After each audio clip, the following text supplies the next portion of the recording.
మన కండ్ల ముంగట ఏదైనా జరిగితే దాన్ని చూసి నేర్చుకునేటోళ్ళు మస్తు మందే ఉంటారు.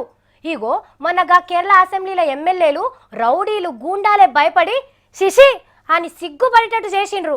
యాదున్నదా? గట్లనే గాళ్ళని చూసి గీళ్ళు కూడా నేర్చుకున్నట్టున్నారు.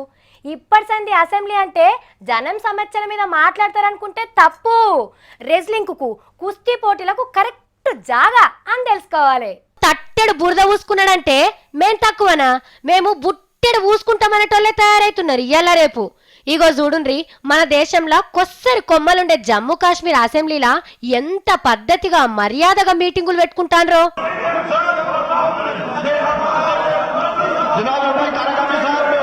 కరెంటు ఉట్టిచ్చే ప్లాంట్ కట్టే ముచ్చట మీద పతిపచ్చ పొల్లకు నచ్చలేదట. ముందుగాల గిట్ల లేచి నిలబడి లొల్లి చేసిండ్రు. కానీ గిట్లనే ఉంటే ఇలా గొప్పతనం ఏముంటది? అందుకే చూసిండ్రా, ఇష్టం వచ్చినట్టు తిట్టుకున్నారు. గుంపులు గుంపులు వాడి గుద్దుకునుడే కాదు, కింది పక్క తన్నుకునుడే కాదు, ఆడికి కూడా ఆగద్దనుకుంటా కుర్చీలు బల్లలు ఊసిపోయేటట్టు నూకేసుకున్నారు.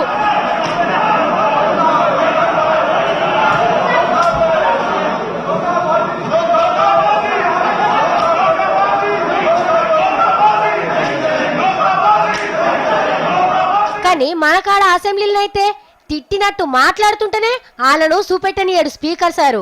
కానీ కాశ్మీర్ అసెంబ్లీ పెద్ద సారు పెద్ద మనసున్నోడు నట్టున్నాడు. లీడర్ల గొప్పతనం అందరికి తెలవాలని మంచిగా చూడనిచ్చిండు.